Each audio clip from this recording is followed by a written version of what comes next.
Uplift, Conversations with Visionaries, is an inspiring interview series showcasing the journeys of successful entrepreneurs who not only excel in their fields, but also use their success as a force for positive change. Welcome to another episode of Uplift, Conversations with Visionaries. I have Brian Will with us today. I love Brian. I secretly stalk you on Instagram. He was a guest on my other podcast, The Mind of Business Success, and I instantly fell in love with him. And I know everyone listening is going to love you too, Brian. Welcome to Uplift, and thank you so much for being with us today. Oh my gosh, how am I supposed to follow that introduction, Alicia? That was unbelievable. I'm going to bring you with me everywhere I go from now on. Just tell people how great I am. Well, you are great. And I'm really excited to share a bit of your journey with our listeners who are all entrepreneurs. And this message is really just about the amazing things that can be accomplished when we put our whole self into it. So I want to start by sharing one of your greatest accomplishments, something you are most proud of in your life or in your business up to this point. Oh my gosh. Well, if it's in my entire life, the most thing I'm proud of is going to definitely be my children. I've raised great kids. But if we want to switch to the business side, I would tell you that one of the things I was most proud of, and you have to understand my whole background behind this conversation, was when I made the decision personally to check my own ego, step aside from the need for me to be the number one person in our business or in my business, step down into a number two slot and let somebody else be in control. And the quick story behind that, and I had run my own business for 15 years, never made a ton of money, finally met a business partner. He was my first mentor, Steve. I didn't know what a mentor was back then. And I remember Steve had put about $500,000 in this company. And in the first 9 months, we lost all of it. We had zero revenue. And I was dying because I still owed this $500,000. We're in debt. I don't want to do this anymore. I'm watching my whole financial future fall apart.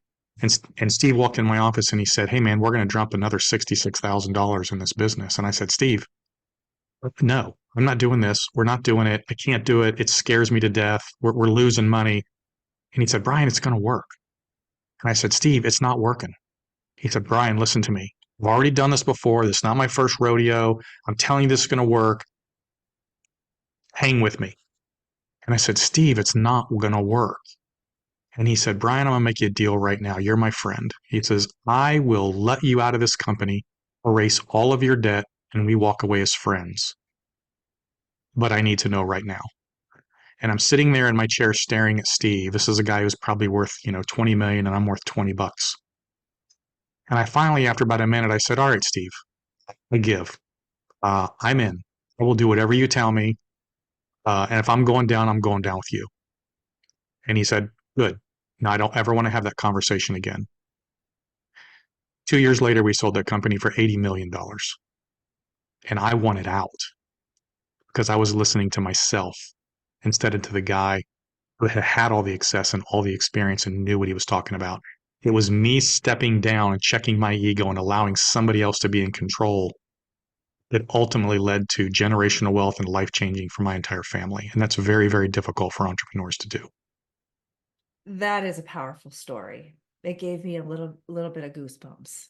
Now, to be fair to my husband, he rubbed my arm this morning and it also got goosebumps, so it is a little bit chilly.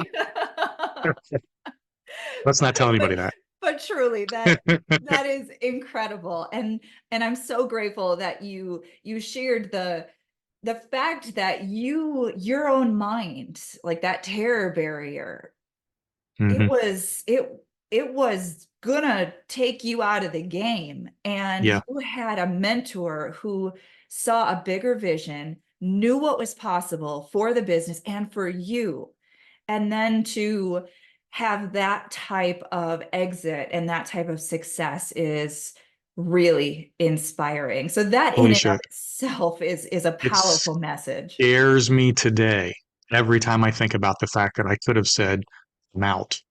In my life, my children's life, my grandchildren, nothing would be the same.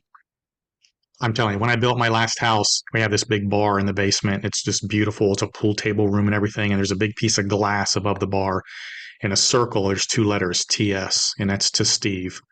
And so every time we go down there, I always go Steve, because if he hadn't done that, there's no telling what I'd be doing today. I love that. Okay, now we got to shift gears, and I want to ask All you right. to share one of your lowest points in life. Now, you went into a little bit of a low there. So I don't know if Mhm. this is going to be the same story, if you're going to have No, something that even trumps that. it gets much worse than that. Okay, all right. And again, I wrote a whole book called "I Give the Dumb Kids Hope," and it's about my traumatic background as a child, the mental, physical, and sexual abuse that I went through, getting kicked, failing out of high school, and getting kicked out of the house, and having to join the military because no place to go, and starting my first company. When I started my first company, I had a chip on my shoulder the size of a small car. Right, I had this unbelievable drive and anger that I had to succeed, and I started making money. 21, 22, 23, all the way up to about 28 years old, I started having some success. And I started being able to get some of those things I wanted in life. And I had a Mercedes and I had a small motorcycle and, I had a little place at the beach. But I wasn't a very good business person and I wasn't setting my businesses up to succeed properly. These are huge lessons I've learned that I've carried the rest of my life. And when I was 28 years old, my entire company collapsed around me from some bad business decisions I made. And I lost everything. I had to sell my house. I had to sell my cars. I sold my furniture because we needed money for food. And the story, my mother came to visit me for Christmas that year. This was 1996. And she comes and she says, "You don't have any furniture." And I said, "No, Mom, I sold it. I have to pay. I got to feed a baby. She's 2 years old. I got to feed the baby. I need food. I don't need furniture right now." And I've lost everything. In fact, the house we're standing in is for sale. And she said, "Well, we're going to buy you furniture for Christmas." So she buys us furniture for Christmas. And when they left, guess what I did? I sold the furniture because I didn't need furniture. I needed money. Ended up losing that house. Went back to me. I called it me, a truck, and a shovel. I was in the landscaping business with a child. By the way, I couldn't afford my health insurance premiums either. So I stopped paying them. And then our pediatrician told us that my child needed open heart surgery. And I have no health insurance and no place to live. We rented a little house. I managed to buy an insurance policy that made me wait 2 years or 3 years, I can't remember, before they would actually pay for the surgery. That was, I mean, my car was repossessed on Christmas Eve. My lights were turned out on New Year's Eve. My life was in a complete shambles in January of 1996. And my friend came over and he tried to sell me this insurance policy. And he said, "You should come sell insurance with us." And I said, "Man, I'm not going to sell insurance. I'm out here doing my landscaping. I don't know how to sell insurance. I have no clue." It took him 6 months to convince me to learn how to sell health insurance, which I did. And by the way, you can look at my life and every single bad thing that ever happened led to something better. I started selling health insurance in July of 1997, I believe it was. Within 6 weeks, I'd started my own agency, and 18 months later, I sold it to a venture capital group for $1 million because I figured out I actually knew how to sell. I never knew how to do that.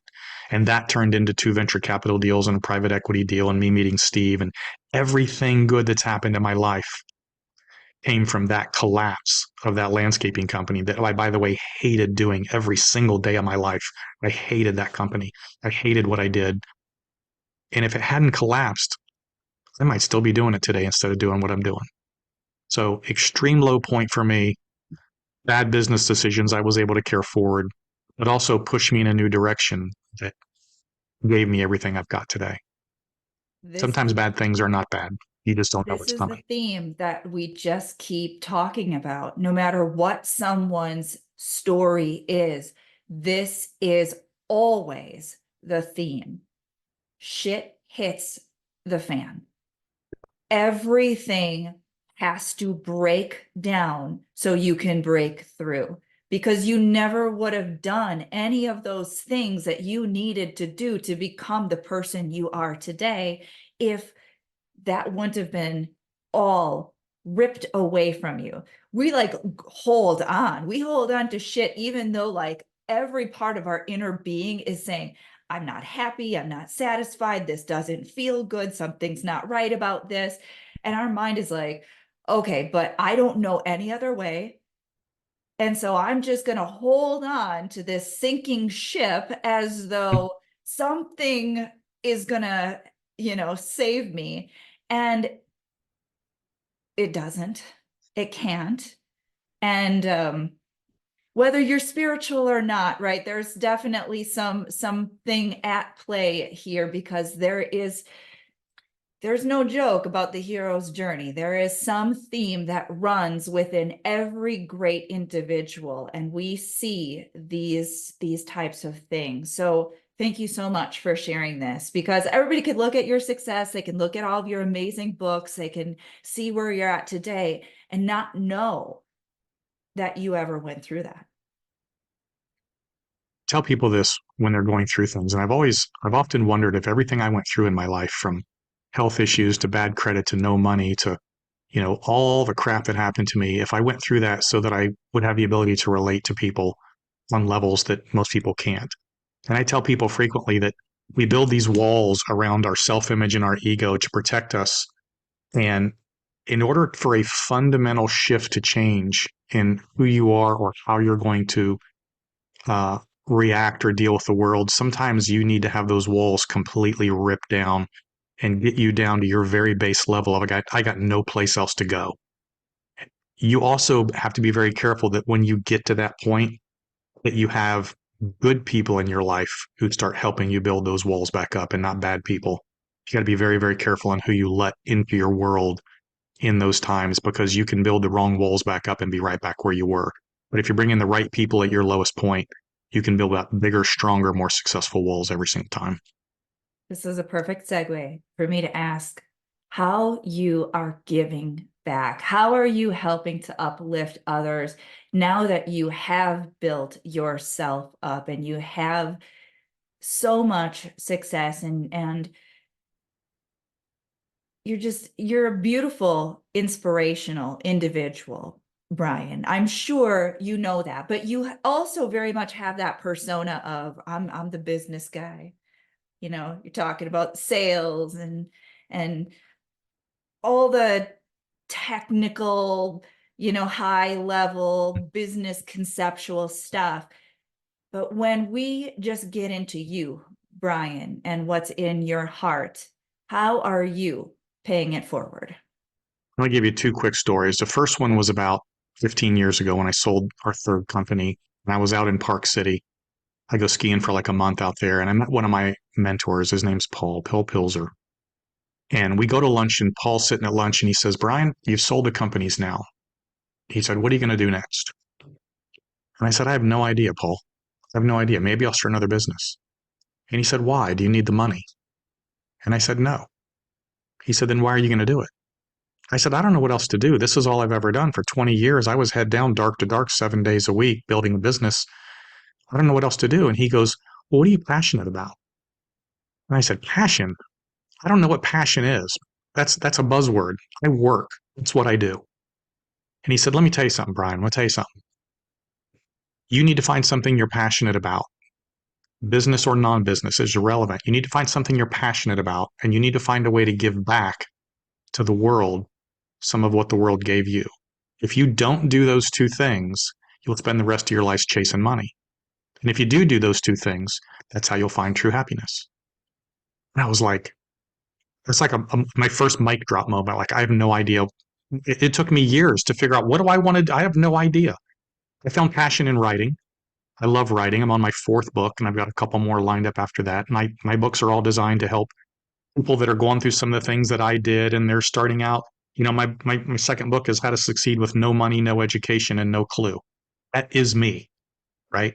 My first book was I Give the Dumb Kids Hope. I was the kid who failed out of high school. I was a kid who got kicked out of the house. I was a kid who had no education, no discernible job skills, and yet I was still able to learn enough lessons to succeed in life. My second story is I was over on Necker Island in July with Richard Branson. I'm sure you know who Richard Branson is, right? Billionaire. And he lives on this island. And he's got like 300 companies under his Virgin brand name now. And even still, I was like, we were sitting in, it's called the Temple.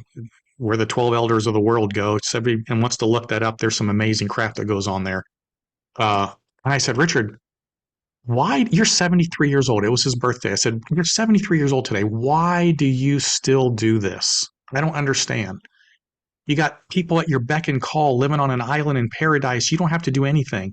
And he said, Brian, he goes, let me tell you something.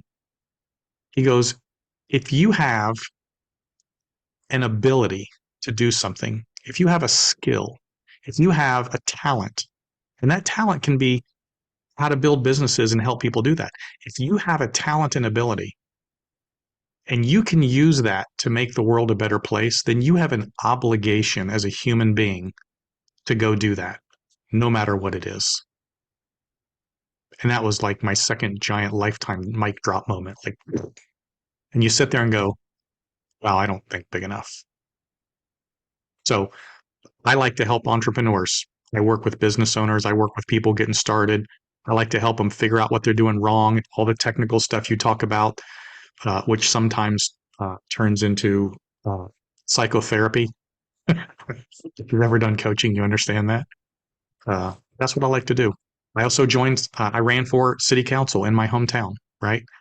Uh, because at the city council level, which is the municipal level of politics, we don't have to deal with the national stuff. We don't have to deal with Republicans or Democrats. We're all nonpartisan. But at this level of politics, I can talk to my neighbors, my friends, and my fellow business owners in my hometown, identify problems, and within weeks, I can go fix them. And I can make our town a better place to live and our neighborhoods safer and our streets better. And if we can fix our town and the town next to us can fix their town and the town next to them can fix their town, then at some level we help create a better environment and a better place to live for the people that we're surrounded with. So, I mean, there's more things that I do, but those are the big ones. I want to thank you so much, Brian, for taking time to share just a little bit of you and your journey with all of us. The introduction was well warranted. I think that you are absolutely fantastic, and I'm always grateful for the opportunity to share you with my listeners. And I'm always grateful for the opportunity to learn from you. So thank you so much for being with us on I Uplift today. can't tell you how much I appreciate you having me on here, Alicia. This is awesome. I love anytime you want me back, you know how to get a hold of me. Thank you. Well, we know you've got another book coming up, so I'm going to talk to you about you coming back on the Mind of Business Success podcast as well. You got it anytime. Awesome. And thank you everyone for tuning in. Make sure you subscribe, bringing you these amazing, amazing, amazing entrepreneurs. You are an amazing person. Follow your dreams and do amazing things. And until next time, we will see you in the next episode.